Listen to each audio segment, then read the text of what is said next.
കഴിഞ്ഞ ദിവസം നമ്മുടെ ക്ലിനിക്കിലേക്ക് വന്ന ഒരു സ്ത്രീയുടെ കേസാണ് ഞാൻ ഇന്ന് പറയുന്നത്. അവർക്ക് വേറൊരു റിലേഷനിലാണ്, ഭയങ്കര ബുദ്ധിമുട്ടാണ് ജീവിക്കാനെന്നൊക്കെ പറഞ്ഞിട്ടാണ് ആദ്യമായിട്ട് അവർ നമ്മുടെ അടുത്തേക്ക് വരുന്നത്. വന്ന് സംസാരിച്ച് കുറേ കാര്യങ്ങളൊക്കെ പറഞ്ഞപ്പോഴാണ് ഭയങ്കര ഭീകരമായിട്ടുള്ള ഒരു അവസ്ഥയിൽ കൂടിയായിരുന്നു ആ സ്ത്രീ പോയിക്കൊണ്ടിരിക്കുന്നത്.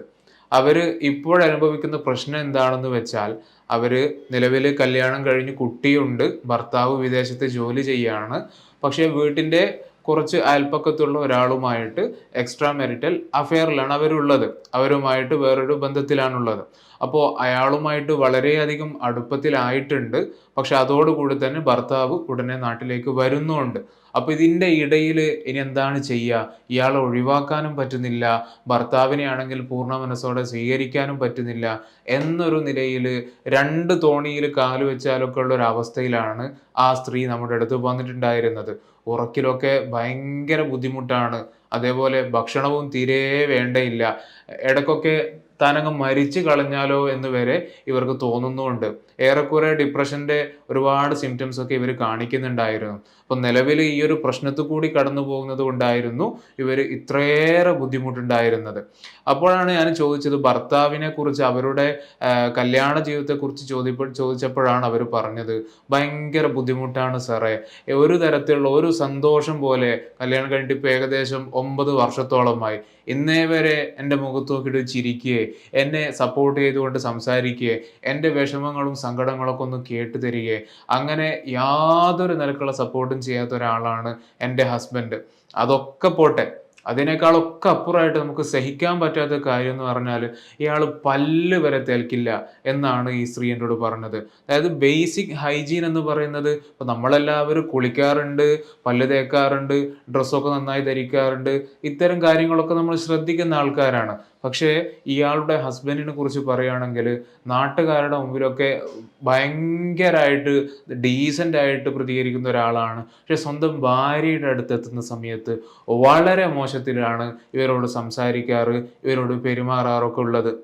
അപ്പൊ അക്കൂട്ടത്തില് വളരെ മോശപ്പെട്ട ഒരു സ്വഭാവമാണ് വൃത്തിയുടെ കാര്യം. കുളി വളരെ കുറവാണ്. പല്ല് തേക്കല് നമ്മൾ കുട്ടികളോട് വരെ പറയുന്ന കാര്യമാണ്. ഉറങ്ങാൻ കിടക്കുമ്പോൾ പല്ല് തേക്കണം, രാവിലെ എഴുന്നേറ്റാലൊക്കെ പല്ല് തേക്കണം. അപ്പോ അത്തരത്തിലുള്ള ഒരു ശീലം തന്നെ ഇയാൾക്കില്ല.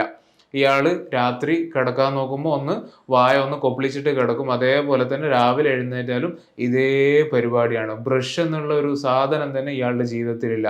അപ്പോ ഇങ്ങനെ ദുർഗന്ധമുള്ള ഒരാളുടെ കൂടെ എങ്ങനെയാണ് സാറേ ഞാൻ ജീവിക്കുക? തുടക്കത്തിലൊക്കെ ഭയങ്കര ബുദ്ധിമുട്ടായിരുന്നു. ഇപ്പോഴും ബുദ്ധിമുട്ടുണ്ട്. പക്ഷെ ഇപ്പോ സ്വന്തം ഭർത്താവല്ലേ, ഇനി വേറൊന്നും ചെയ്യാനില്ല. ഇവള് പറഞ്ഞാലൊന്നും ഇയാള് കേൾക്കാത്ത രൂപത്തിലുള്ള ഒരു മനുഷ്യനാണ്. പിന്നെ ഈ വായ്നാറ്റത്തെ വല്ലാതെ വഷളാക്കുന്ന വിഷയമായിരുന്നു, ഇയാള് ഹാൻഡ്സ് ഉപയോഗിക്കാറുണ്ട്. അതേപോലെ തന്നെ പുകവലിയും അത്യാവശ്യമുള്ള ആളാണ്. അപ്പൊ നിങ്ങൾ തന്നെ ഒന്ന് ആലോചിച്ച് നോക്കിയാൽ മതി. ഇത്തരത്തിലുള്ള ഒരു മനുഷ്യനുമായിട്ട് എങ്ങനെയാണ് ഒരാൾക്ക് ജീവിതം മുന്നോട്ട് പോകാൻ എന്തുമാത്രം പ്രയാസമായിരിക്കും ഉണ്ടാകുക. പിന്നെ ഇതൊക്കെ പോരാഞ്ഞിട്ട് സ്വന്തം കുട്ടിയുടെ മുമ്പിൽ വെച്ചിട്ടാണ് പലപ്പോഴും ഈ ഒരു ഭാര്യയെ ഇയാള് മർദ്ദിക്കുക, അടിക്കുക, അതേപോലെ മുടി പിടിച്ചു വലിക്കുക. ഈ ഭാര്യയുടെ ഭാഗത്തും തെറ്റുകളുണ്ട്, അതില്ല എന്ന് പറയുന്നില്ല. ഭാര്യ അത് സമ്മതിക്കുന്നുണ്ട്, എൻ്റെ ഭാഗത്തും ഒരുപാട് മിസ്റ്റേക്കുകൾ വന്നിട്ടുണ്ട്. പക്ഷേ ഈ സ്വന്തം കുട്ടിയുടെ മുമ്പിൽ വെച്ചിട്ട് നമ്മളൊരു കുട്ടികളുടെ മുമ്പിൽ വെച്ചിട്ട് ഒരു മോശമായിട്ട് വരെ പറയാൻ പാടില്ലെന്നാണ് ഭാര്യ ഭർത്താക്കന്മാർ. പക്ഷേ ആ സമയത്ത് ഇയാൾ ഈ സ്ത്രീയെ മർദ്ദിക്കുകയാണ്, ഭയങ്കരമായിട്ട് അടിക്കുക വരെയാണ് ഈ കുട്ടിയുടെ മുമ്പിൽ വെച്ച് ചെയ്യുന്നത്. പിന്നെ ഈ ബേസിക് ആയിട്ടുള്ള വൃത്തി വരെ കാത്തു സൂക്ഷിക്കാത്ത ഒരാളുടെ കൂടെ എങ്ങനെയാണ് ഒരാൾക്ക് താമസിക്കാൻ പറ്റുക? എങ്ങനെയാണ് ഒരാൾക്ക് ജീവിതം മുന്നോട്ട് കൊണ്ടുപോകാൻ പറ്റുക? അപ്പൊ ശരിക്ക് ഈ ഒരു സ്ത്രീ മറ്റൊരു റിലേഷനിലേക്ക് പോകാനുള്ള വ്യക്തമായ കാരണം എന്ന് പറഞ്ഞാൽ, ഭർത്താവിൻ്റെ അടുത്ത് നിന്ന് സ്ഥിരമായിട്ട് കിട്ടുന്ന ഇത്തരത്തിലുള്ള പ്രശ്നങ്ങളായിരുന്നു. എപ്പോഴും തന്നെ മോശമാക്കിയിട്ട്, തന്നെ കുറ്റപ്പെടുത്തിയിട്ട്, അതേപോലെ അടിയും വഴക്കും വക്കാളുമായിട്ടൊക്കെ നടക്കുന്ന ഒരു ഭർത്താവിന് ഉള്ളത് കൊണ്ടായിരുന്നു ഈ സ്ത്രീ വേറൊരു റിലേഷനിലേക്ക് പോകുന്നത്. പലപ്പോഴും നമ്മൾ ഈ ഒരു എക്സ്ട്രാ മാരിറ്റൽ അഫെയറിനെ കുറിച്ച് നോക്കുകയാണെങ്കിൽ, അവിടെയൊക്കെ സംഭവിക്കുന്നത്, ഏതെങ്കിലും ഒരു പാർട്ട്ണർക്ക് കിട്ടേണ്ടതായിട്ടുള്ള കാര്യം കിട്ടാതെ വരുമ്പോഴാണ് അവരൊക്കെയും ഈ കല്യാണത്തിന് പുറത്തുള്ള ബന്ധങ്ങളിലേക്ക് അവർ പോകുന്നത്. അതേപോലെ തന്നെയാണ് ഈ ഒരു റിലേഷനിലും. ഭാര്യമാർക്ക് സാധാരണയായിട്ട് അവർക്ക് വേണ്ട ഒരു കാര്യമാണ് ഇമോഷണലി ഭർത്താവ് അവൈലബിൾ ആയിരിക്കുക. അവർക്ക് നമ്മൾ കൊടുക്കുന്ന സാമ്പത്തികമായിട്ടുള്ള സഹായമോ അല്ലെങ്കിൽ വേറെ എന്തെങ്കിലുമൊക്കെ സാധനങ്ങൾ വാങ്ങിക്കൊടുക്കുക, ഇതിനേക്കാളൊക്കെ അപ്പുറമായിട്ട് അവർക്ക് വേണ്ടതാണ് വൈകാരികമായിട്ട് ഭർത്താവ് അവരുടെ കൂടെ തന്നെ ഉണ്ടായിരിക്കണം. ഭാര്യമാരെ സംബന്ധിച്ചിടത്തോളം അവരുടെ പ്രശ്നങ്ങള്, അവരുടെ സങ്കടങ്ങള്, സന്തോഷങ്ങള്, പരാതികള്, ഇതൊക്കെയും അവര് പറയാ അവരുടെ ഏറ്റവും ഇഷ്ടപ്പെട്ട ഒരാളോടായിരിക്കും. അപ്പൊ ഇതൊന്നും പറയാൻ പറ്റാത്ത രൂപത്തിലുള്ള ഒരാളാണ് ഈ ഭർത്താവ്. അല്ലെങ്കിൽ പറയുമ്പോഴേക്ക് നീ നിന്റെ പ്രശ്നങ്ങളൊക്കെ തുടങ്ങി, ഒന്ന് നിർത്തി പോവോ എന്ന് ചോദിക്കുന്ന ഒരാളാണെങ്കിൽ, അല്ലെങ്കിൽ പറയുമ്പോഴേക്ക് ഫോണിൽ ഇങ്ങനെ നോക്കിയിട്ട് ഇനി എന്താണ് അടുത്തെന്താണ് പറയാനുള്ളത്, അപ്പൊ ഇങ്ങനെ പറയുന്ന ഒരാളാണ്. ഇങ്ങനെയൊക്കെ വരുന്ന സമയത്ത് ഇവര് ഈ സംസാരമൊക്കെ കമ്മ്യൂണിക്കേഷനിൽ ഭയങ്കരമായിട്ട് എന്താകും, പിറകോട്ട് പോകും. അപ്പൊ ഈ കമ്മ്യൂണിക്കേഷനിൽ പ്രശ്നം വരുന്നതോടുകൂടി ഇവർക്ക് വൈകാരികമായിട്ടുള്ള ഒരു അടുപ്പം, ഇമോഷണൽ അറ്റാച്ച്മെന്റ് വളരെയധികം കുറയുകയാണ്. അപ്പൊ ഭാര്യമാർക്ക് എവിടുന്നാണ് അവർക്ക് ഒരു കെയറിങ്, ഒരു അറ്റൻഷന്, കുറച്ചൊരു പ്രയോറിറ്റി ഒക്കെ തരുന്ന ഒരാളാണെന്ന് തോന്നുന്ന സമയത്ത് സ്വാഭാവികമായിട്ടും അവർക്ക് ആ ഭാഗത്തേക്ക് അവർ അറ്റാച്ച്ഡ് ആവുകയാണ്. ഈ ഒരു സ്ത്രീക്ക് തന്നെ അറിയായിരുന്നു ഭർത്താവുണ്ട്, പക്ഷെ ഭർത്താവ് ഉണ്ടായിരിക്കെ ഞാൻ വേറൊരാളോട് അടുപ്പത്തിലാകുന്നത് ഭയങ്കര മോശമാണ്, അത് തെറ്റാണ്, ധാർമ്മികമായിട്ട് ചെയ്യാൻ പറ്റാത്ത കാര്യമാണ് എന്നൊക്കെ അറിയാം. പക്ഷേ അവരുടെ അവസ്ഥ ആ ഒരു വല്ലാത്തൊരു രൂപത്തിലായതുകൊണ്ട് ആ ഒരു സന്ദർഭത്തിൽ പോയതാണ്. ഇത്രയൊക്കെ പ്രശ്നങ്ങൾ ഉണ്ടെങ്കിലും നമ്മളിങ്ങനെ ഈ ഒരു എക്സ്ട്രാ മാരിറ്റൽ അഫെയർ നമുക്കൊരിക്കലും ന്യായീകരിക്കാനൊന്നും പറ്റില്ല. അതേപോലെ തന്നെയാണ് ഈ സ്ത്രീയും പറയുന്നത്. പക്ഷേ പെട്ടുപോയി സാർ, ഇനി എന്താണ് ചെയ്യുക എന്നുള്ള രൂപത്തിലായിരുന്നു അവർ നമ്മുടെ അടുത്ത് ഈ ഒരു കൺസൾട്ടേഷന് വന്നിട്ടുണ്ടായിരുന്നത്. അപ്പൊ ഇത്രയും കാര്യങ്ങളൊക്കെ കേൾക്കുന്ന സമയത്ത് ഭയങ്കര സങ്കടമാണ്. എന്തുകൊണ്ടാണ് ഈ ഭാര്യ ഭർത്താക്കന്മാരുടെ ഇടയിൽ ഇത്രയും പ്രശ്നങ്ങൾ? നമുക്കറിയാം, ഈ ബേസിക് ഹൈജീൻ എന്നൊക്കെ പറയുന്നത് നമ്മളൊക്കെ ചെറുപ്പം മുതലേ ശീലിച്ചു വരുന്ന കാര്യങ്ങളാണ്.